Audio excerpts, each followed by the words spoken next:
Did we waste 14 years?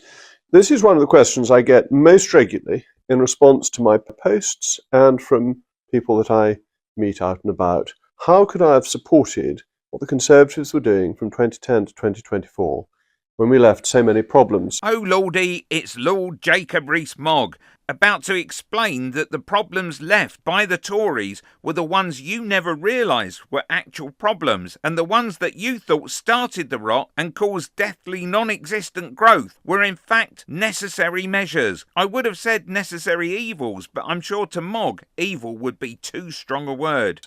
And I think it's worth trying to contextualise this, not to deny that we made mistakes, because we certainly did, and I will discuss those, but to say that a lot of important things were done in those 14 years. But first, we'll hear about how the Lib Dems held the Tories back from being even more gung-ho. Let's start with the Conservatives getting in 2010. Except we didn't, of course. Think back to that meeting in the garden at Downing Street with David Cameron and Nick Clegg. We were beholden to the Lib Dems from 2010 to 2015. We weren't governing on our own. Although the Dems got it in the neck for getting into bed with the Tories, I've always imagined how bad things would have been had they not been there. Some of the less radical measures were due to their input, but to Mogg, they were a hindrance.